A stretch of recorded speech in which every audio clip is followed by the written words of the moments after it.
vous dans ce lieu extrêmement symbolique qu'est l'École supérieure du professorat et de l'éducation de Clermont-Ferrand, qui rayonne déjà partout, je vais dire en France, mais aussi de par le monde. Et le thème d'aujourd'hui en est la parfaite illustration. Pourquoi ? Parce que le développement durable, c'est un long chemin parcouru. Peut-être insuffisamment rapidement, comme peuvent le penser certains acteurs. Mais pensons d'ores et déjà à ce chemin. Stockholm, Rio, Kyoto, Johannesburg, pour ne parler que des principales étapes. L'École supérieure du professorat et de l'éducation, aujourd'hui, reprend ce chemin avec son bâton de pèlerin. N'oublions pas que l'éducation figure parmi les priorités du sommet, priorité reprise par le séminaire de l'UNESCO, et comme l'indiquait Irina Bokova, il est important qu'il y ait de nouvelles méthodes d'apprentissage pour motiver et responsabiliser les apprenants pour qu'ils changent de comportement et deviennent des acteurs du développement durable. C'est pour cette raison qu'ici, aujourd'hui, nous sommes rassemblés. Et lorsque je vois ce beau programme qui a été élaboré, eh bien, je vais essayer de le démontrer et de le montrer. Vous avez pris en compte l'ensemble de ces enjeux. La loi d'orientation et de programmation pour la refondation de l'école reprend tout à fait les conclusions de la conférence Rio+20. Il s'agit de quoi ? Il s'agit d'éveiller les enfants aux enjeux environnementaux par une sensibilisation à la nature et à la compréhension et à l'évaluation de l'impact des activités humaines sur les ressources naturelles. Comme le disait fort bien notre administrateur provisoire, c'est une éducation à la citoyenneté, c'est une éducation au respect de l'autre et de tous les autres. Les thématiques abordées sont nombreuses. Qualité de l'air, changement climatique, gestion des ressources et de l'énergie, l'eau, la préservation de la biodiversité ou encore la transition énergétique. Il s'agit tout simplement de faire changer les comportements, mais nos comportements. N'oublions pas, il nous est demandé d'être exemplaires en la matière. On ne peut prêcher, entre guillemets, laïquement, bien évidemment, qu'à partir du moment où nous pouvons non pas être des modèles, mais peut-être être des exemples. Notre région, la région Auvergne, s'est saisie de tous ces dossiers, qu'il s'agisse du Conseil régional, de l'ensemble des collectivités territoriales, des associations, des familles et des services de l'État ont pris en compte l'ensemble de ces sujets. Quels sont-ils, par exemple ? Eh bien, bien évidemment, la transition énergétique, qui figure parmi les priorités du Conseil régional. Figure également la biodiversité entre les services de l'État et la région.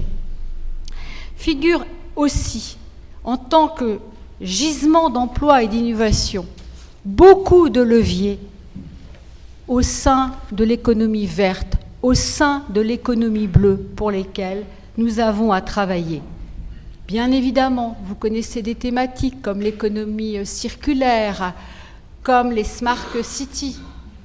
Et je crois que nous sommes au cœur des problématiques pour que les enfants d'aujourd'hui soient demain des citoyens responsables, soucieux du développement économique, d'un développement économique maîtrisé, cohérent sur l'ensemble de la planète.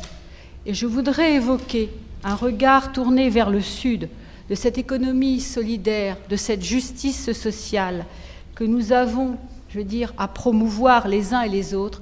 Et je voudrais conclure par des propos d'Amartya Sen, prix Nobel d'économie, reconnaître toutes les capacités, toutes les capabilities qui existent partout à travers le monde. Et c'est cela, faire en sorte que nous soyons sur une planète solidaire. Merci à vous.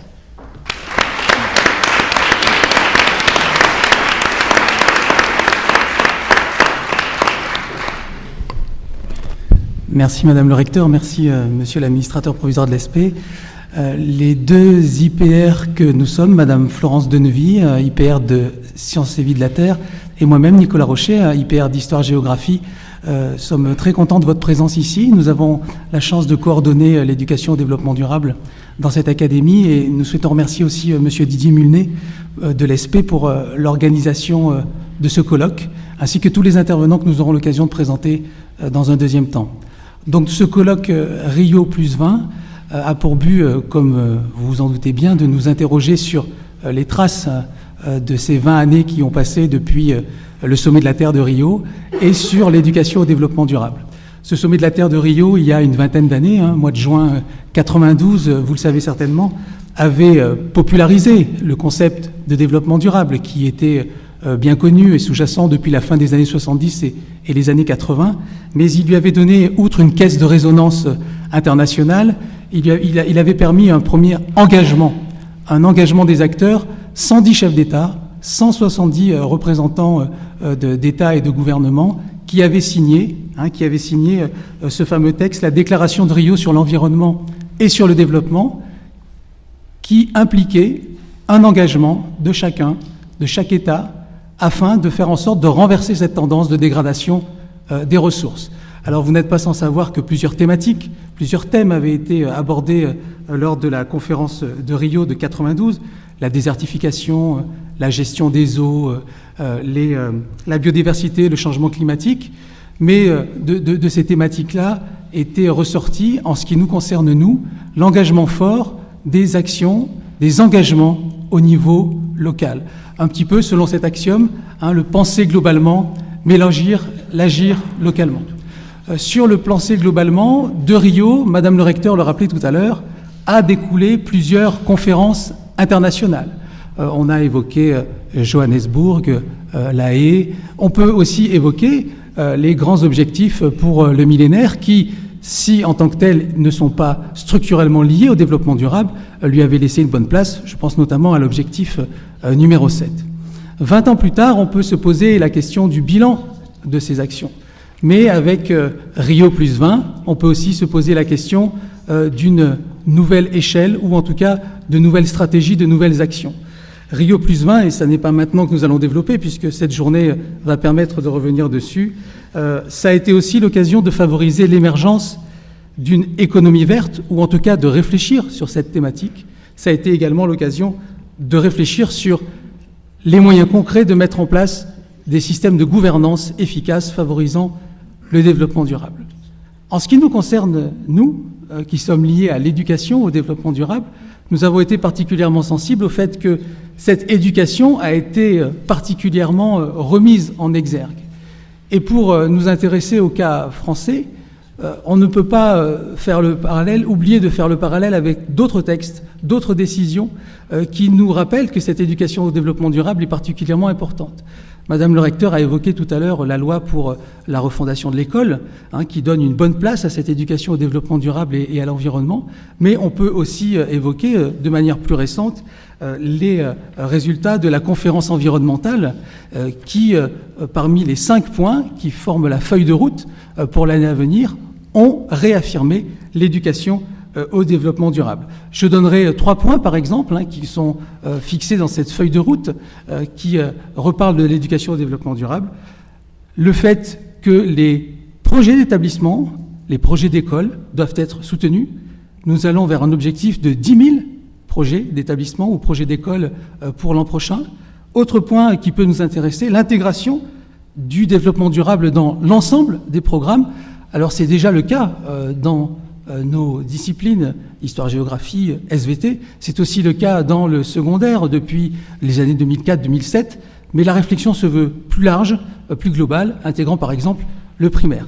3e et dernier point, avant que nous réfléchissions sur cette EDD à l'échelle académique, 3e et dernier point, c'est la formation des enseignants, qui dans la feuille de route a été, là encore une fois, remise sur le devant de la scène comme une des priorités. Et on voit bien, avec cette journée d'aujourd'hui, que nous sommes particulièrement dans l'écho de cette action et de cette volonté de développer l'éducation au développement durable.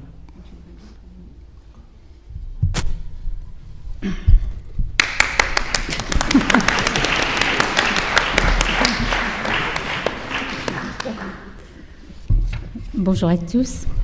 Donc, comme nous l'avons dit et nous l'a rappelé Madame le recteur, l'éducation et le développement durable a pour ambition de donner, c'est une éducation au choix, Monsieur le directeur l'a dit également, donc pour ambition de donner à chacun les moyens de faire des choix à partir d'un certain nombre d'enseignements qu'il va avoir, et ces enseignements, c'est l'école qui va les leur donner, mais ces enseignements, c'est à la fois des connaissances, bien sûr, des connaissances disciplinaires, mais aussi le développement de compétences et d'attitudes face aux choix qu'il aura à faire, de façon à pouvoir se confronter à des problèmes de société majeurs, et pouvoir aborder cette complexité et la résoudre en se positionnant et en devenant acteur. Donc c'est bien la construction du citoyen, un lucide, responsable, acteur qui est en jeu. Pour répondre à ces enjeux, donc l'éducation nationale a initié puis généralisé l'éducation au développement durable, et on est actuellement dans la dernière phase de généralisation de cette éducation, de cette éducation, donc depuis 2011. Actuellement, tous les programmes d'enseignement ont été réécrits. Ils vont encore subir des changements, vous le savez, avec la loi de refondation de l'école, mais ils ont été réécrits justement dans l'optique du développement durable. En 5e, par exemple, les programmes de géographie sont axés directement sur le développement durable. En SVT, en seconde notamment, mais aussi dans les autres niveaux, on a beaucoup d'appui pour le développement durable. Donc, de toute façon, on a de quoi faire, quand on est enseignant, on a de quoi faire pour apporter cette éducation à nos élèves. Et bien sûr, ce sont des méthodes aussi, une manière d'enseigner qui va changer et une pédagogie de projet qui va pouvoir être initiée avec les élèves de façon à développer ce type d'enseignement. Les mots donc d'innovation, de responsabilisation des élèves et des équipes sont au premier plan pour lancer ce type d'éducation. Cette formation au développement durable se joue également au niveau du projet d'école ou d'établissement dans le cadre d'une double mise en cohérence, d'une part entre les enseignements et les diverses formes de projets pédagogiques, comme je l'ai dit, mais aussi dans les activités conduites par l'école ou l'établissement au sein d'un territoire proche, où on puise des exemples, des études de cas qui vont pouvoir mettre en œuvre des partenariats et des partenariats multiples avec les collectivités locales, avec les partenaires institutionnels ou privés, également les associations, enfin je pensais aux entreprises surtout, et aussi les associations. Tout peut être objet de partenariat quand il s'agit d'éducation. Alors, dans l'académie de Clermont-Ferrand, où est-ce qu'on en est par rapport à l'EDD, à l'éducation au développement durable? Eh bien, l'EDD existe, s'est développé et va continuer à se développer. Comment? Souvent sous forme de projets qui sont d'envergure variable.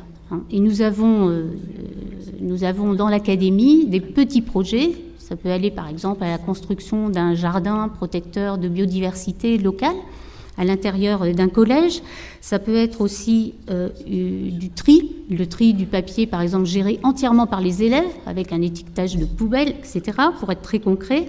Ça peut être aussi l'implantation d'une éolienne dans un lycée ou encore la participation du creusement d'un puits au Mali. Donc tous les éléments du développement durable, tous ces enjeux et toutes ces valeurs sont bien là dans notre académie. Il s'agit maintenant pour nous de fédérer ces actions et de les fédérer au sein même des établissements par une démarche globale de développement durable. C'est ce qu'on appelle le 3D et c'est notre objectif maintenant dans l'académie. Nous avons lancé donc une procédure de labellisation dont tous les établissements ont été destinataires. C'est-à-dire que chaque établissement peut candidater auprès de l'académie pour obtenir à la fois une aide de mise en place et puis un degré de labellisation de sa démarche globale de développement durable. Ceci pour mettre en cohérence tous les petits projets qui existent et qui peuvent être réunis sous une même enseigne et donner une dynamique nouvelle à l'établissement. C'est la circulaire du 29 août dernier qui est venue appuyer cette démarche de labellisation dont vous avez été donc tous informés. À l'issue de cette année scolaire, il y aura une journée qu'on va appeler la journée des E3D, des établissements en E3D. Cette journée permettra de valoriser toutes ces actions qui auront été menées dans les établissements et une remise des labels aura lieu, ainsi qu'un contact avec les métiers du développement durable. Donc toutes les équipes qui auront travaillé dans l'académie et postulé pour cette labellisation seront invitées à Clermont-Ferrand, probablement au CRDP, pour pouvoir valoriser leur travail, le présenter et également suivre une information autour des métiers du développement durable. Nous pouvons donc aujourd'hui nous réjouir d'être aussi nombreux autour de ce thème-là. Nous remercions donc tous les intervenants qui ont fait le déplacement, ainsi que ceux que nous aurons en visioconférence tout à l'heure. Je tiens à remercier aussi l'équipe EDACLER, c'est-à-dire les animateurs EDD de l'Académie de Clermont-Ferrand, qui ont réalisé un énorme travail sur la préparation de ce colloque en ce qui concerne les ateliers de cet après-midi. Et j'en profite pour dire qu'il faudra vous inscrire à ces ateliers avant peut-être à 10h. C'est Didier qui vous le dira. Et je vais laisser donc la parole maintenant à Didier Mulnet pour parler justement d'éducation transversale et d'éducation à l'échelle non seulement nationale mais aussi internationale. Je vous remercie et je vous souhaite une bonne journée dans les valeurs du développement durable.